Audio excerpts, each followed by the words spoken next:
watching Tua Tagovailoa's post-game press conferences where he basically is like, yeah, I'm getting paid, deal with it. By the way, how's the team? Nobody shows up to meetings, players-only meetings, people skip out. Nobody cares around here, and we lost again. Tua threw 3 interceptions. Yes, he's part of the problem. James Franklin got fired from Penn State, we'll talk about later. When is McDaniels getting shown the door? This team is ridiculous, Joe. The Early Line, only on SportsGrid. Basically a year's worth of starts at this point, because remember, Drake May was not the starter out of the gate during his rookie year last year. That was Jacoby Brissett. There have been some, encouraging performances and, I think some flashes of what could be upper echelon talent within the scope of the league. But going into this year, it was, we're going to find out. Game time decisions, only on SportsGrid.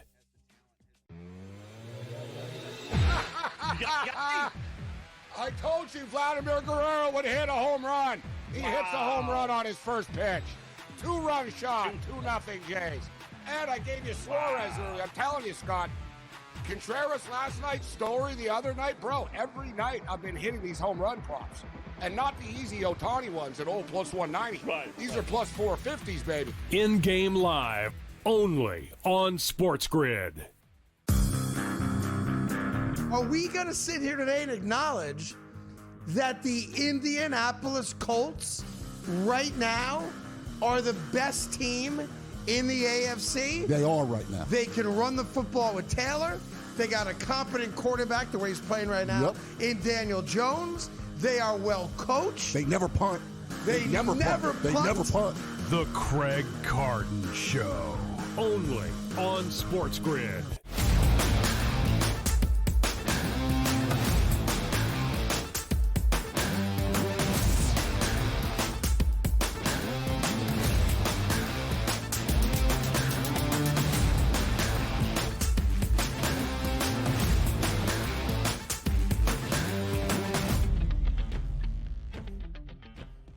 Time to rise and grind right here on the Early Line, SportsGrid Network. Hump Day Wednesday, just the way we like it. You have all the energy and excitement of Monday and Tuesday, your Wednesday. You are halfway there, people, getting you through to the weekend. And you have one more sleep till the NFL is back in our lives, with college football rolling every single night. The NHL is rolling every single night. Major League Baseball, at least for the time being, rolling every single night. We might have some quick series, but that's not for us to determine. It's for us to handicap and give you the best prognostication of what's going to take place. It's your boy Donnie Right Side along with Joe Ranieri. Joe's ready for a hump day. We're here, baby. Let's do it. Come on. I'm ready, Donnie, for a little midweek reprieve here as we load up for Thursday night, Friday night, Saturday, Sunday. You know how it goes. And, still got a little Major League Baseball on our mind as well. And teamwork makes the dream work as well. South Alabama let us down last night, but the Dodgers picked us up as we roll into a Wednesday. Let's get caffeinated. What's the hot topic, baby? Let's go, Joe. Well, it's funny you should bring that up, Donnie, last night, because I want to talk about the resurrection, if we can, of the starting pitcher in Major League Baseball. Because for years now, Donnie, we've been told that the ace is dead. It's all about openers. It's about matchups. It's about bullpen games. It's about analytics. And then if you've been paying attention and you've been watching what the Los Angeles Dodgers did not only last night, but have been doing since the beginning of these playoffs, you realize that all of that is a bunch of crap. Great pitching will always dominate great hitting. Period. It's always been like that in Major League Baseball, except we seem to have forgotten that along the lines here. But the Dodgers, who are now up 2-0 on the Brewers, the team with the best record in Major League Baseball, and they're not doing it with some fancy over-leveraged bullpen arm. They're not doing it, the new school way. They're doing it the old school way, Donnie. In Game 1, you saw Blake Snell go 8 dominant innings. Last night, we just watched Yamamoto throw the first complete game. Are you ready for this? That we have seen in the playoffs since 2017. A complete game. Absolutely beautiful. If you are somebody who likes the game of baseball, then you got to be ecstatic at what you're seeing, because when you look at these numbers in these playoffs, the Dodger starters are averaging just about 7 innings a start. You know what the Brewers starting pitchers are averaging? Less than 3. You know what the Mariners and the Blue Jays pitchers are less than 4. The rest of the league is playing checkers with their bullpen, and the Dodgers, well, they're playing chess with a rotation full of kings. And that's the point, because some teams are built to win 97 games in a regular season, Donnie. Others are meant to win 11 games when it matters the most, and that is in October. And that's exactly what these Dodgers are built for. Forget about the slugging teams. Forget about Mariners. Forget about Toronto. This pitching staff, 1.54 ERA in the playoffs, Donnie. That is the lowest in 100 years. And they did it, too, by the way, by facing the Phillies and the Brewers, two of the best offenses that we saw all year long. So while everyone's zigging and zagging with the analytics and the bullpen arms, and you go 3 innings, he gets 2 innings, yeah, you go ahead and do that while we welcome back the Dodgers to the World Series once again for the first time in forever, could be back-to-back champions. But more importantly, welcome back the starting pitcher, because Donnie is a baseball guy and you're a baseball guy. That starting pitcher has been missed in my book. Absolutely. And also, Joe, as we remind to point the people out, over the summer, we were waiting on that. Oh, what's their pitching staff going to be in July and August? It doesn't matter. What's the pitching staff going to look like when healthy in the playoffs? All their top guns are healthy, and they're absolutely filthy here. Who knows? Maybe the Dodgers make that run as one of the most impressive pro seasons that we've seen in history. We'll see. They're up 2-0 right now. We'll see if they close out the Milwaukee Brewers. Let's get on, Joe. It's time for the early lineup today. Rashee Rice and the Kansas City Chiefs, a marriage made in heaven. The boys are back together. Do we see a run now for those Kansas City Chiefs with Rashee back? Well, what we're going to see is headaches for other defensive coordinators right? Because it's not like Kansas City hadn't just figured some things out once they got Worthy back. Now you got to throw in Rice. And good luck here. Once again, the demise of the Chiefs might have been a little premature here at this point. Absolutely. I'll tell you this one. I thought this was a little bit eye-opening. DJ Moore stayed back and stayed in the hospital for a groin injury. So I thought to myself, like, wow, what did he do? Tear his groin, and it was so bad that they needed surgery? And then, no, he's back, and he's going to be day to day. Then I read a quote from Ben Johnson that said, quote, there's a little bit more of a personal story here. So this personal story either has to deal with something off of the field, or he caught a helmet to a spot you don't want to catch a helmet to, and that pain was too much to get on a plane. That is a heck of a shot, Donnie, if that is the situation right there. I mean, you take a lot of those shots over the years playing that game, but my goodness, that could be the one that finally hit the bullseye there. Listen, nobody wants to be that guy, and we hope he gets better soon, but the fact that they're cloak and daggering it is a little interesting here. Yeah. Let me tell you something, Joe. My sophomore year, I was playing JV. We're at Paulsboro.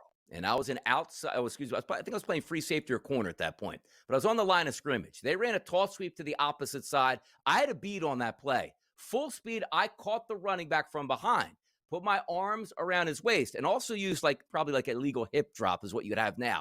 But the running back, Joe, kept fighting for extra yards, and his heels were kicking up. And guess what? One of those heels hit me.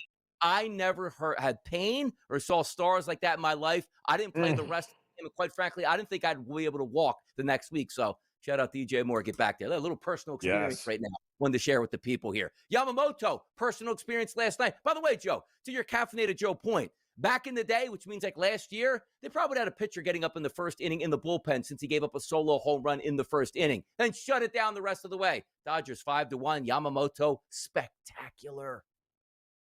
Listen, if Blake Snell had been on Tampa, Cash would have removed him after the third inning in game one. Yes. So who are we kidding here, Donnie? The fact is, listen, you remember those great Braves teams all years? I mean, starters matter in the postseason. You can get away with all the bullpen games you want during the regular season, Donnie. In October, starters matter. Forget that bullpen.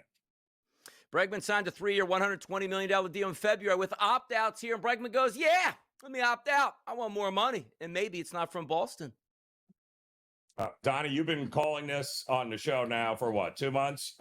We had pretty much announced to the world to get ready. You better get out the checkbook, Red Sox. Not like they can't afford it, but you knew at 31 years old that he was going to test it. And if you want him, Boston, you're going to have to pay for him here, as are a whole lot of other guys. How about Jason Kidd? Thought he was going to the New York Knicks here in an underhanded move. Not the case here. Parlays that into a multi-year contract extension with the Mavericks here. Jason Kidd getting paid. Oh, well, listen, with that roster, with that kudos to Kidd, man. I mean, one of the all-time greats, NBA legend as a player, and he's turning out to be a pretty darn good NBA head coach as well. Kudos to him. Yeah, tough story here with Tyler Skaggs. Still in the news here as they're fighting in court who is to blame for the death of Tyler Skaggs. Understand this, too. Obviously, there's multiple parties that are to blame, and I understand what, the family's trying to do at this point. But sometimes, Joe, hey, you put down a beer in front of me. Doesn't mean you have to drink it here. There's a lot of party faults here that they're trying to figure out in court. It's just a shame that it's coming up in the public here. I just wish this story would go away, not because we don't know who's guilty or not, just because it's such a sad story here. It really is. It's awful. It was awful when it happened. It's still awful today. World Cup might be taken away from Boston. When is that? 2026? Man, coming up soon. We'll get back on the early line.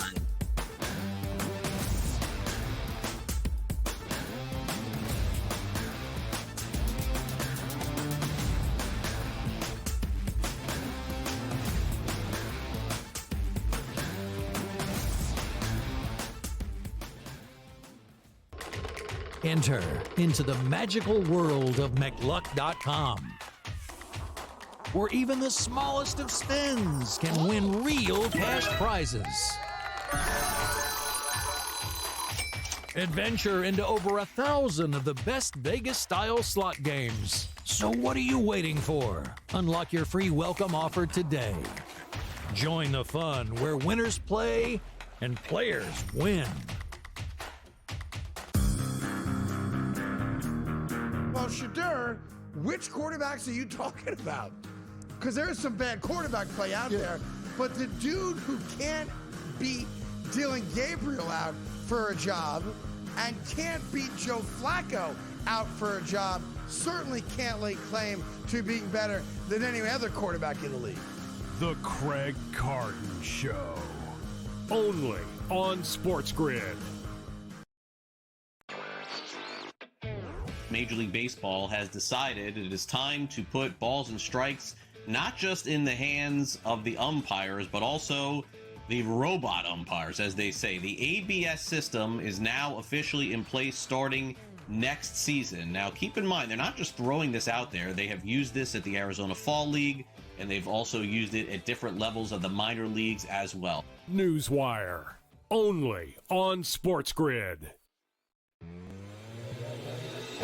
That's a lot for a closer. 10. You're not a closer anymore if you blow 10 games. I mean, my goodness.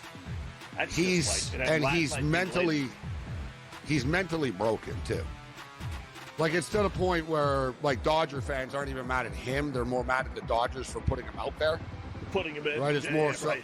Yeah, it's like, guys, like, he's done. In-game live, only on SportsGrid. It's the most beautiful time of the year. No, not because of foliage or pumpkin spice lattes. It's because of football.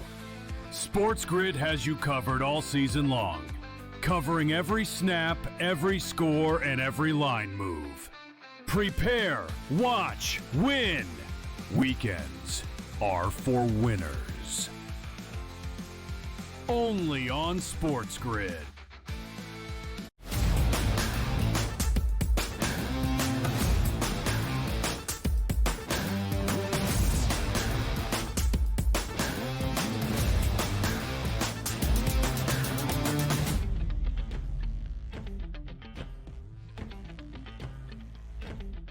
Spreadlines, baby, on a Wednesday morning. No better place to be than right here on the SportsGrid Network on the early line. Listening to your boy DRS and also Joe Ranieri. So let's get down to the business here because college football is big business and a good game. Who would have thought just a few short years ago LSU and Vanderbilt would make Spreadlines here? But here we are. And how about this? Who would have thought that LSU is the road team and getting points up to 2.5 that we take a look at now? LSU and Vanderbilt. Joe Ranieri, what's the spread line here?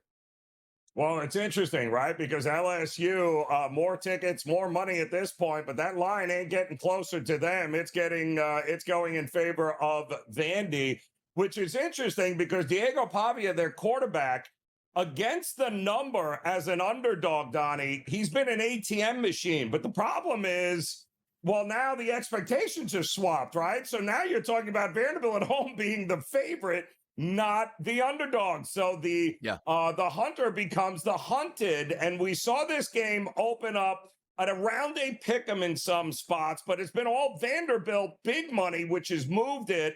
We're going to have to keep an eye on this. I'm wondering, I don't think this thing is going to get to 3, Donnie. And if it does, I think that'll be you'll start to see the big time buyback here. But right now it sits at 2.5. And that is an interesting number for a team that not long ago, Donnie, was everyone's favorite dog to back and ticket to cash.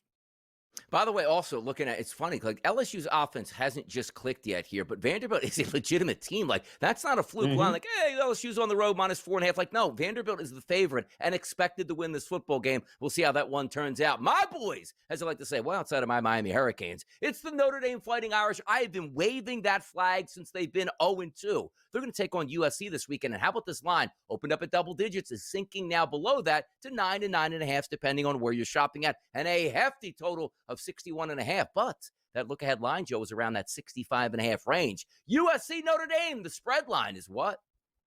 Well, to me, Donnie, this is a game that really does have the most significant college football playoff implications with these two teams this week, right? Because USC, I don't know, it'll be very hard for them with that loss to Illinois. Now, all of a sudden, to lose to Notre Dame and somehow have enough left in the tank here in order to press the committee and to make it to the postseason. So this is kind of an elimination game for USC here. So, but we saw this open up at around 9. We saw some places open it up lower, but we've kind of settled, like you said, right in the middle right now, 8.5, 9, maybe even a 10. This is going to be one of the biggest handled games of the week. There is going to be more money and there are going to be more tickets on this game. The public is going to influence this line. The question, Donnie, is are they going to take the points? Are they going to lay the points? This is a game we got to keep an eye on as we get closer to Friday. Notre Dame in a rout, Joe. That's all I want to say. Why? Just because I'm rooting on the Notre Dame Fighting Irish, and they're going to move up on the AP Top 25 once again by the time we see that Sunday afternoon into Monday here. Let's get to the Holy War. Anybody ever watched the Holy War before? 2 top 25 teams in action. It's Utah and it's BYU. This line opened up as a short favorite towards Utah, but now you're going to see the graphic at -3.5 now, and a total listed at 48.5. Utah, BYU, the Holy War, the spread line for this game is what, Joe? In Provo, no less here, Donnie. And BYU comes into this game undefeated and as one of only 3 teams with an unbeaten record in the Big 12. And here Utah is laying a road number that is getting bigger by the minute. You got to be kidding me. That, to me, right off the bat, I mean, because like as if this game needed any more juice in this part of the country, Donnie, Utah and BYU is always a war. But I tell you, it's getting a little bit more interesting here because the hook is out there now for Utah on the road. That's a pretty big tell as far as I'm concerned, Donnie. That means the pros are clearly picking a side in this one, and that side is Utah.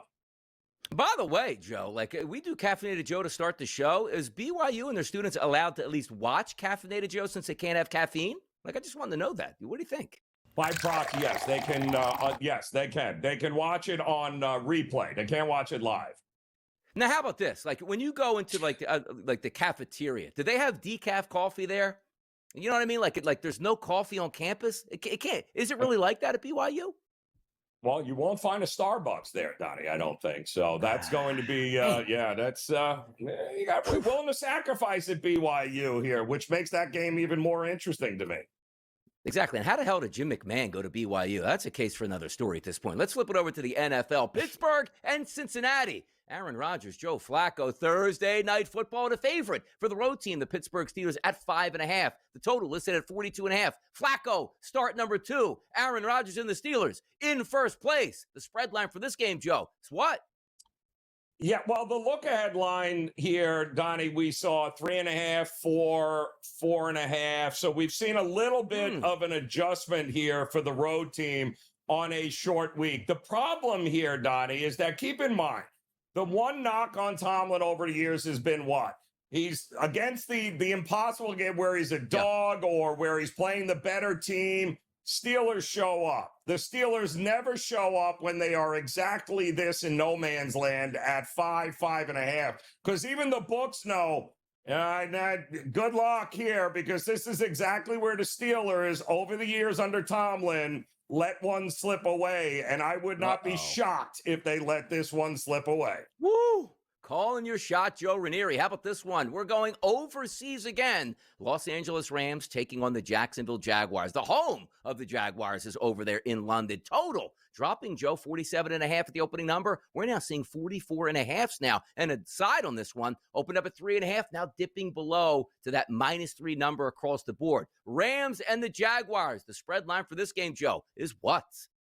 Well, I mean, Jacksonville, we all know, very familiar with playing in London. And I mean, for the most part, this is London's home team because they've seen this team more often over the last decade than they've seen anything else. They did lose that game to the Seahawks last time out, but I haven't seen a big adjustment with this number. The 3.5s, some 3s maybe. I would not be shocked if this starts coming in on Jacksonville before kickoff and 2.5s become available. So if you like Jacksonville, wait. I think you'll get under a field goal. Keep an eye on Puka Nacua, too, with that ankle injury could play into this game here. We got more NFL news and notes coming up next. Right here on the SportsGrid Network, this is The Early Line.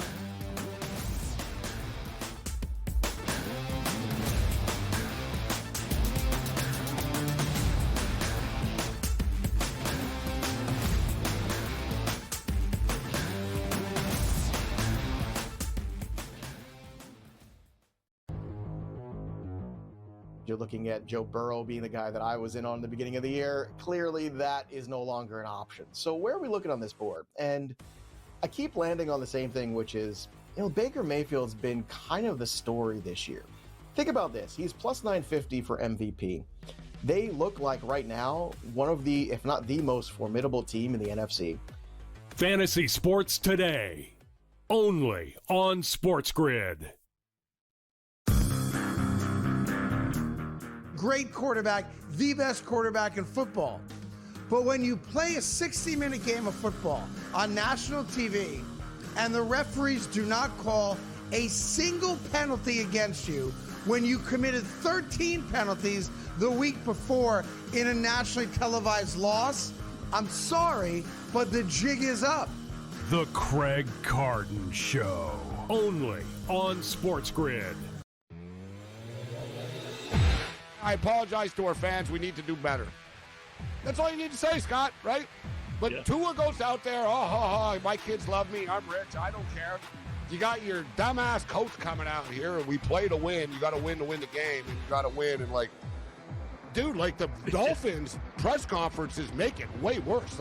If I was a Dolphin fan, I just want to punch these guys in the face. In-game live, only on SportsGrid.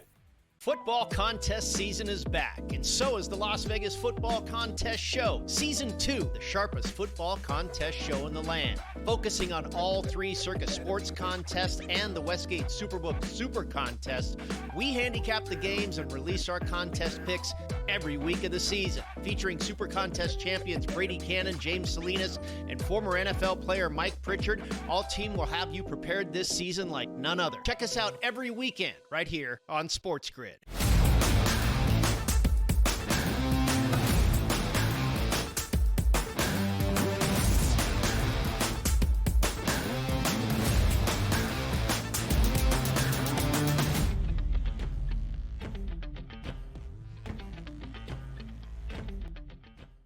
Eminem once had a song that went this way. Guess who's back?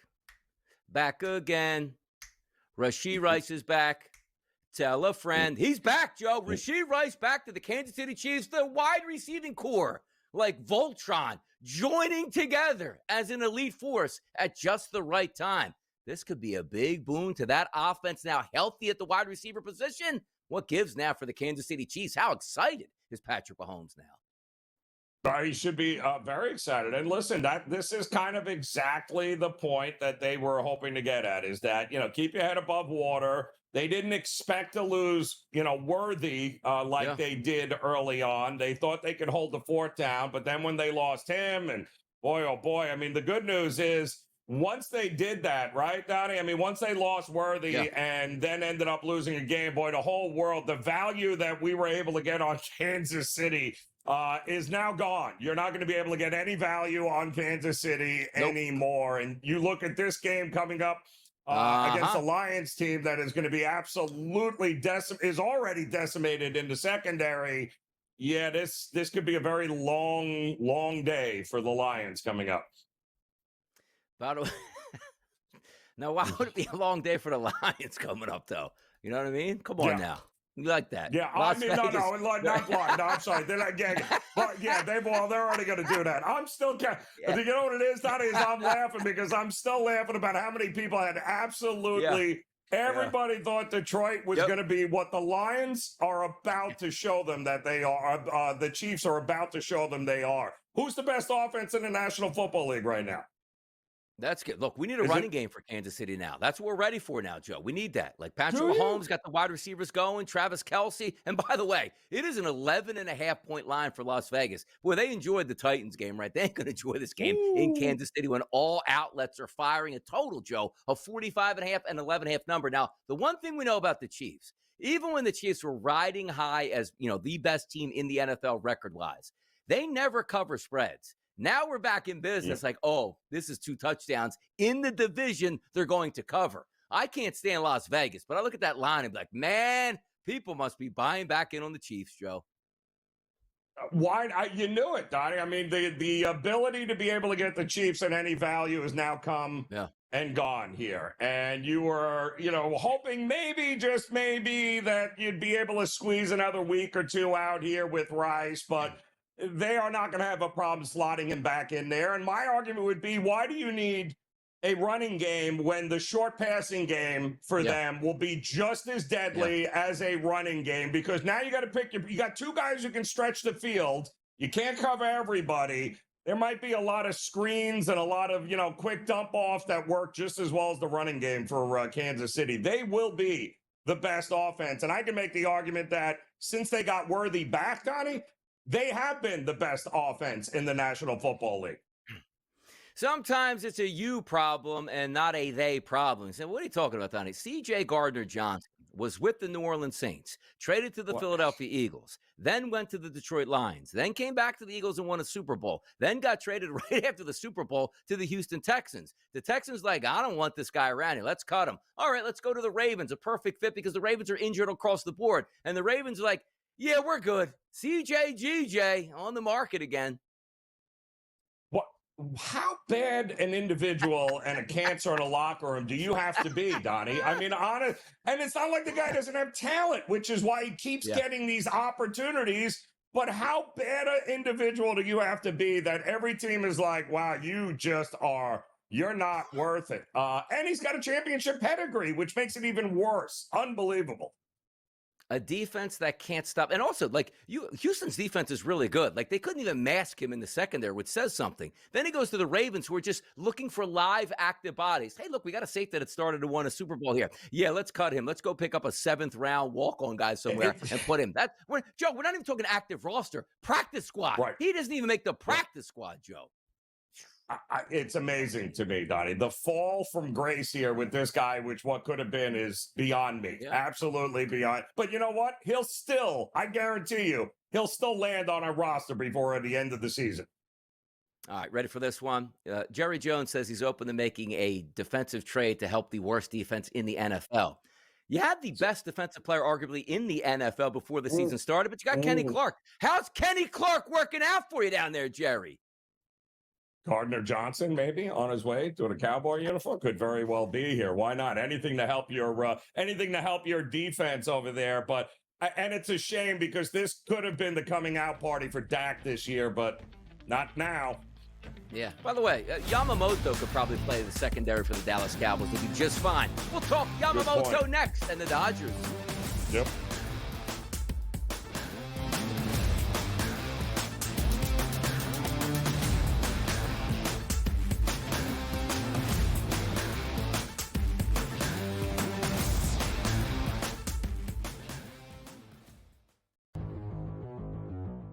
You're looking at Joe Burrow being the guy that I was in on the beginning of the year. Clearly, that is no longer an option. So where are we looking on this board? And I keep landing on the same thing, which is, Baker Mayfield's been kind of the story this year. Think about this. He's plus 950 for MVP. They look like right now one of the, if not the most formidable team in the NFC. Fantasy Sports Today, only on SportsGrid. Great quarterback, the best quarterback in football. But when you play a 60-minute game of football on national TV and the referees do not call a single penalty against you when you committed 13 penalties the week before in a nationally televised loss, I'm sorry, but the jig is up. The Craig Carden Show, only on SportsGrid. I apologize to our fans. We need to do better. That's all you need to say, Scott, right? But Tua goes out there, my kids love me. I'm rich. I don't care. You got your dumbass coach coming out here, and we play to win. You got to win the game, and you got to win. And, dude, the Dolphins press conferences make it way worse. If I was a Dolphin fan, I just want to punch these guys in the face. In-game live, only on SportsGrid. Football contest season is back, and so is the Las Vegas Football Contest Show. Season 2, the sharpest football contest show in the land. Focusing on all 3 Circus Sports contests and the Westgate Superbook Super Contest, we handicap the games and release our contest picks every week of the season. Featuring Super Contest champions Brady Cannon, James Salinas, and former NFL player Mike Pritchard, all team will have you prepared this season like none other. Check us out every weekend right here on SportsGrid.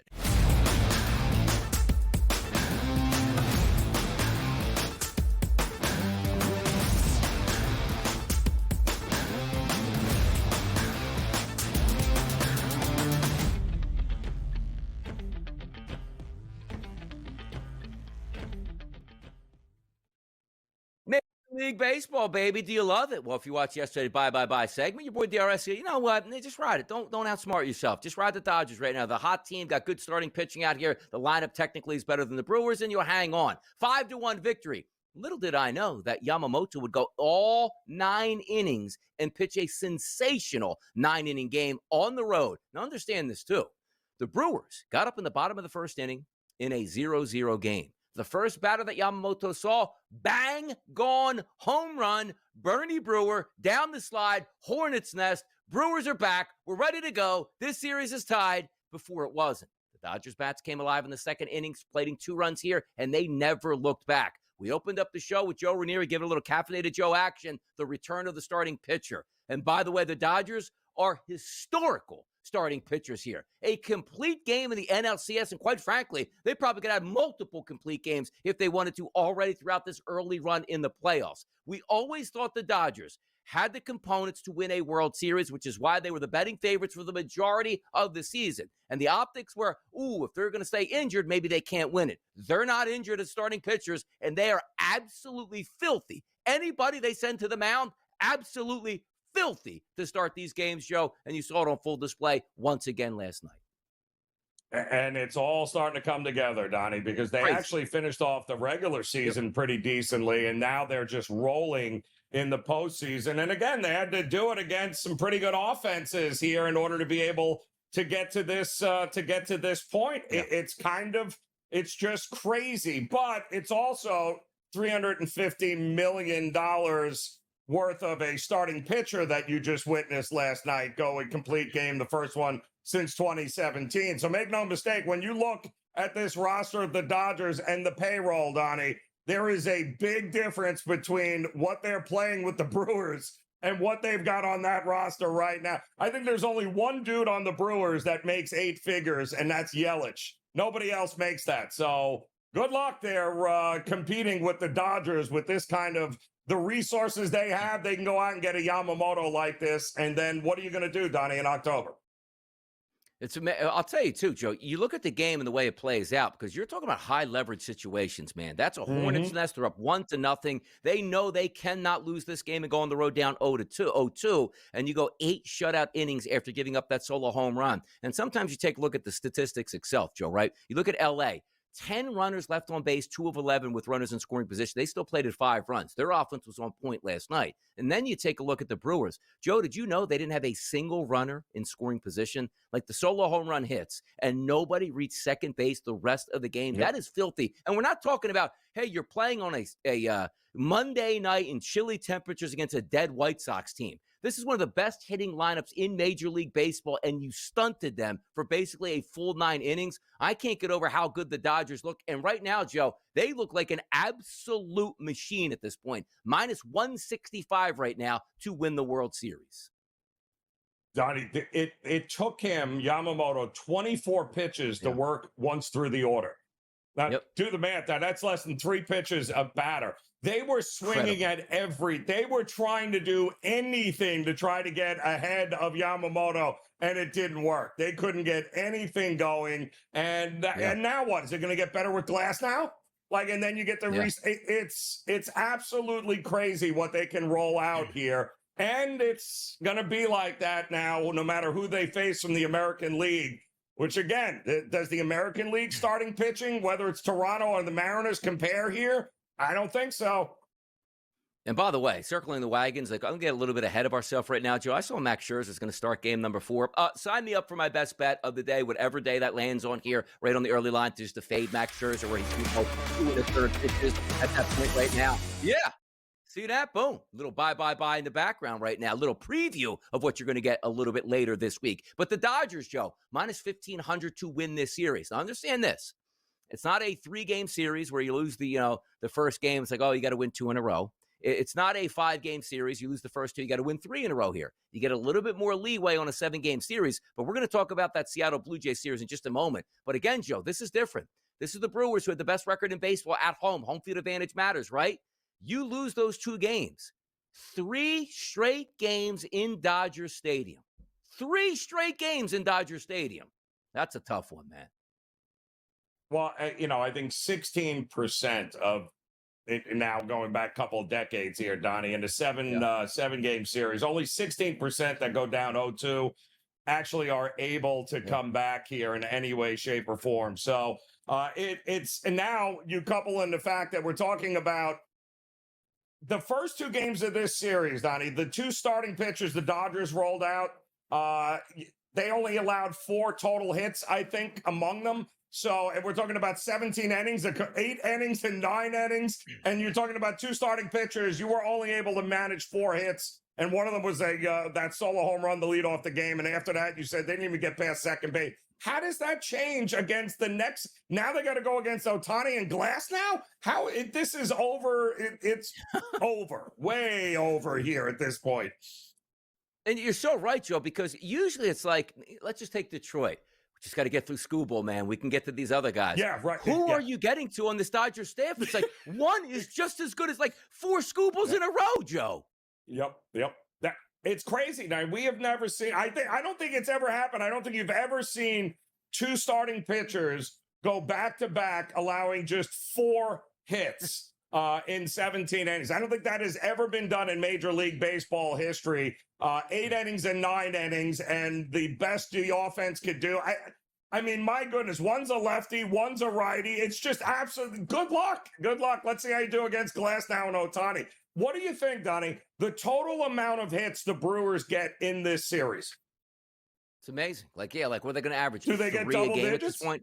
Yeah. What's their team total going to drop to? Like 1.5? I'm talking like one of the best hitting offenses in Major League Baseball, completely stunted here. And if we flip it over to the American League, a lot like the National League, you can't have home field advantage and lose your first 2 games and then go on the road and expect to handle your business. That's what we're seeing between the Blue Jays and the Mariners. If we take a look quickly here at the series prices where that one sits, it's a minus 600 price on Seattle and a plus 450 price on the Blue Jays. Why? Because as we just stated, 3 straight games are going to be played here in the Pacific Northwest, up there for the home of the Mariners. And if we take a look at the starting pitchers tonight, 8:08 start, it's Bieber versus Kirby. The total opened up, Joe, 6.5. It's now 7s across the board, but still a favorite for Seattle. Minus 120 prices, they're growing. Minus 135s, minus 138s in the marketplace. I understand Toronto needs a victory. Easier said than done. Seattle just seems like they have Toronto's number right now with a cheap price. I don't know if this is going to be my best bet today, but I'm sort of on that wavelength, Joe, where I didn't want to outsmart myself. The Dodgers are getting unbelievable starting pitching, and right now they're better than the Brewers. They won 5-1 yesterday. It feels like you should just be taking Seattle in the spot because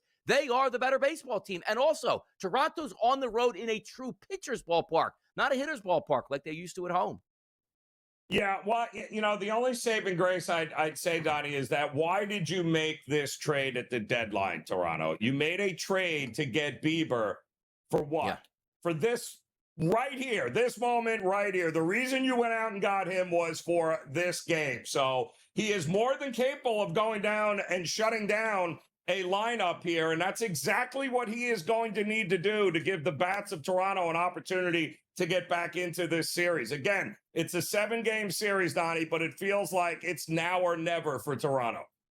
No, it certainly does. Again, going down 0-2 into home, because it's a whole different atmosphere. It's like, hey, man, we played well on the road. We didn't win those games. We're coming home here. Let's handle our business, and then we'll try again once we get back on the road. It's so hard and demoralizing where it's like your fan base even knows. Like, you're just hoping for a spark at this point. Like when my Philadelphia Phillies dropped the first 2 games at Citizens Bank Park. You're hoping for a spark. You got it in game 3, but you have no margin for error anymore. You're not at home, you're on the road, and you're down 2 games. It could be devastating here, but a favorite for Seattle at around a -135 price. We'll see where that gets to game time. And also that total, listed at 7.5. It's not schoolball going up against, Yamamoto at this point. I do think there's some chances for runs in this game, and we'll see if the big dumper can actually provide those runs at home. I'll tell you one thing. T-Mobile is going to be absolutely rocking tonight for that game. We're going to come back and preview some NFL action. Let's get ahead of those lines next.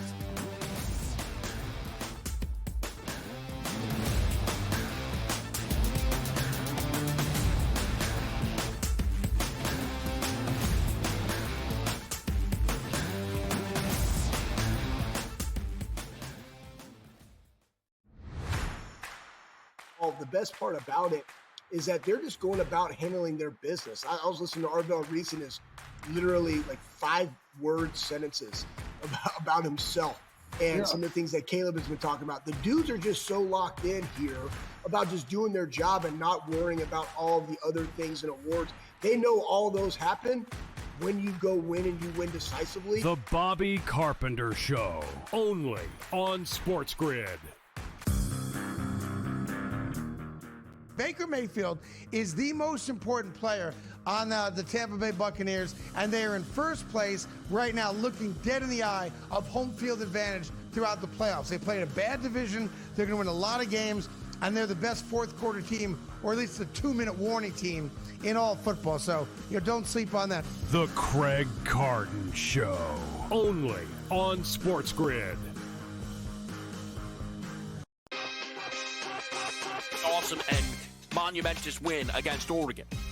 Texas has saved their season. Texas has given themselves life to potentially crash the college football playoff party. For OU, a loss to Texas shouldn't be the end of your season. And yet with that remaining schedule, it feels like it could be. Books certainly pricing it that way. A lot of movement off of the Red River rivalry. Game time decisions, only on SportsGrid. Paige or Caitlin? Who do you take and why? I think for the WNBA, in a sense where they're moving toward more guards when it's been very post and big heavy in the past. But there's a reason why Caitlin Clark set all those records at college and then went into the WNBA and set all those records immediately.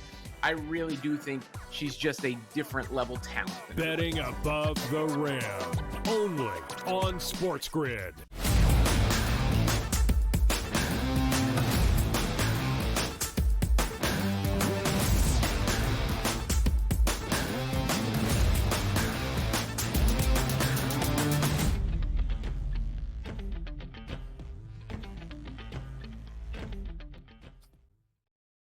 We love the NFL.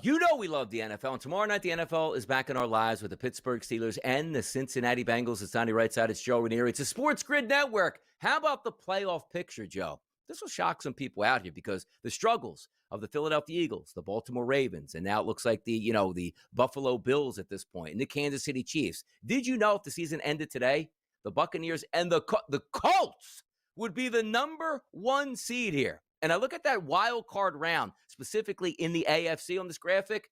Broncos, Steelers, Jaguars, Chargers, Bills, Patriots.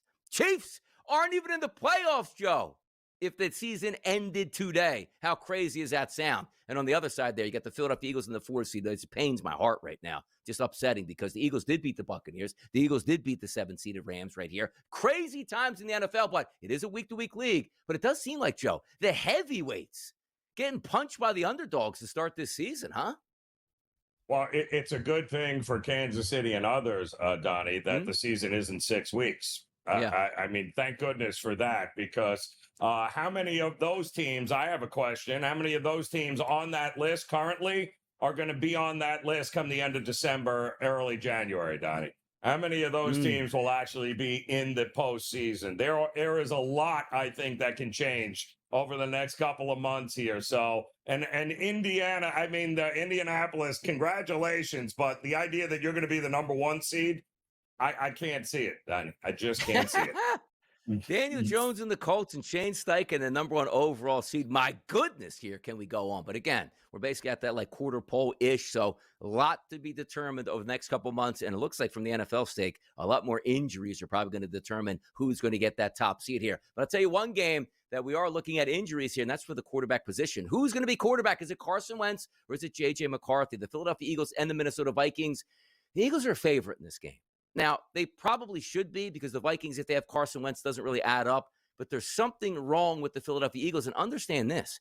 The Eagles are coming into this football game banged up, because if you look at the secondary, which was supposed to be a strength coming in with all that young talent, Quinyon Mitchell's down. He's your true number 1 outside cornerback. Cooper DeJean is fantastic, but that third cornerback spot opens up a lot. And you know Kevin O'Connell is going to scheme. So he has Justin Jefferson on your third corner repeatedly in this football game. 43.5 is a total.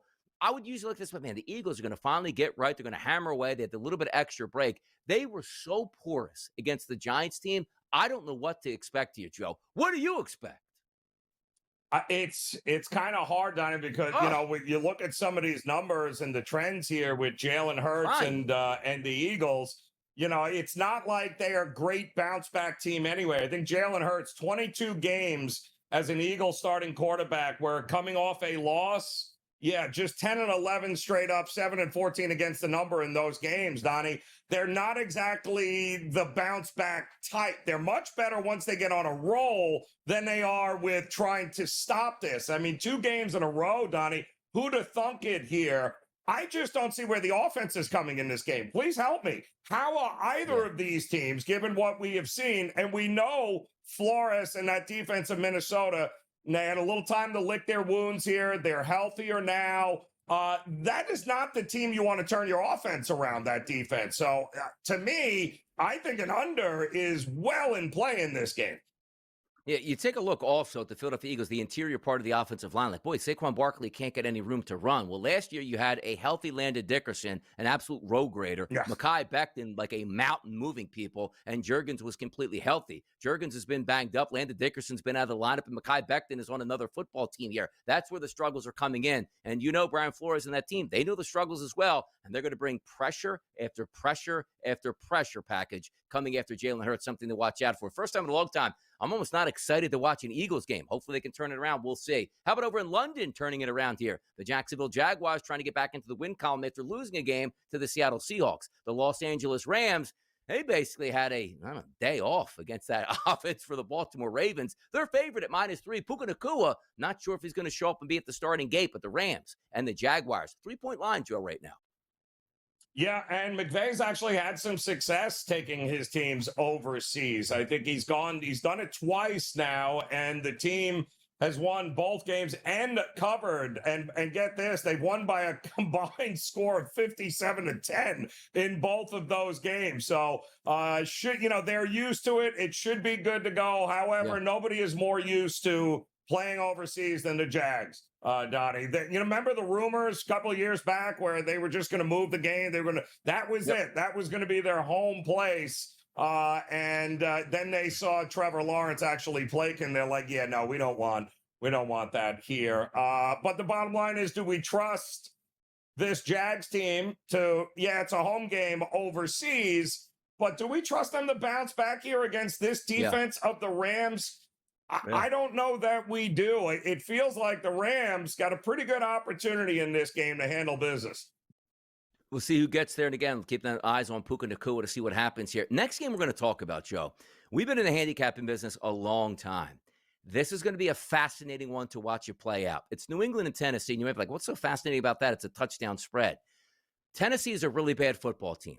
Tennessee fired their head coach, but also third straight road game for the New England Patriots. That's a real thing in the NFL. It doesn't happen all that much. And the numbers to support a team going on the road for the third straight game, that's tough. Specifically, Joe, when they won the first, a win at Buffalo, go on the road, and a win at New Orleans. Now you go on the road and take on Tennessee. Tennessee is bad. That line is 7. The public is lining up 75% of the tickets roughly coming in on the New England Patriots, Joe. This is an unbelievable pros versus Joe spot. But can you hold your nose enough to even take the Tennessee Titans? Well, let's go back. I think Callahan now the 23rd coach to be fired, right, in season. If you go back to the 22 teams that fired their coach in season prior, what was that first game? Did they get that coach bounce back fired thing? How about 10-12 straight up and 11-11 against the spread in that next game? And they weren't very good at home. 4-5 against the 5-4 against the number, and 4-5 straight up. It's a coin flip. It's crazy to watch this because, again, you look at that 7, like, I don't want to go anywhere near that 7, but also at the same time, you're sort of fighting back what you think is actually going to happen. More NFL news and notes on the way, including the Battle of the Unks coming up. It's like Thanksgiving football in your backyard, people. Find out who we're talking about next.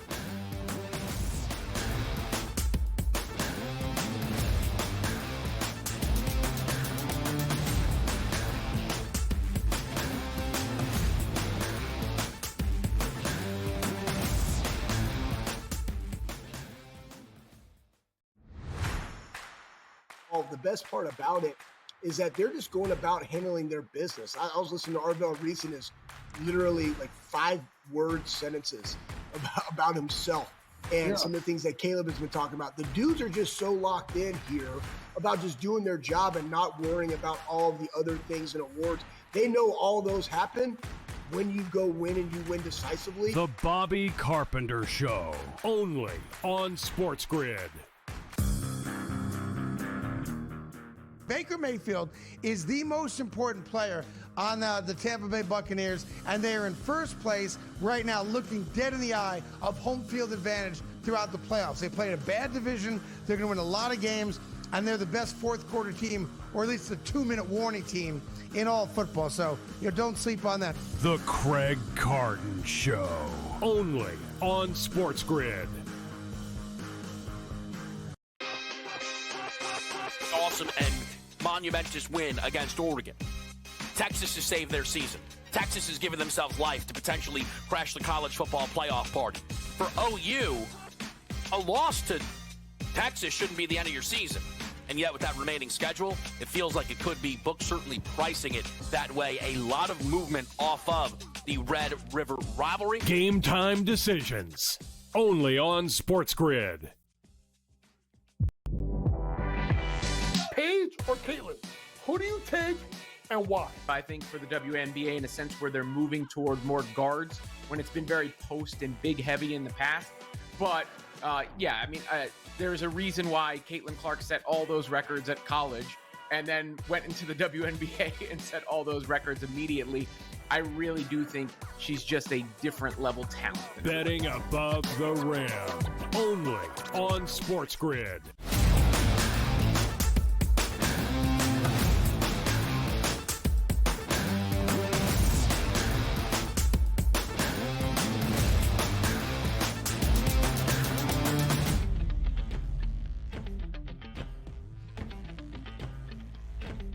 The old-timers game. You see it across the board here sometimes. Maybe the most famous is the New York Yankees. Bring the old-timers back here, have them play a game here, and we can all bask in the sunlight of what used to happen when these guys were actually professional athletes. We're getting a little bit of that taste here on a Thursday night game. It's Pittsburgh and Cincinnati. It's Aaron Rodgers and it's Joe Flacco, two old-timers here. Here's Aaron Rodgers talking about what it means to be an old-timer and playing Joe Flacco.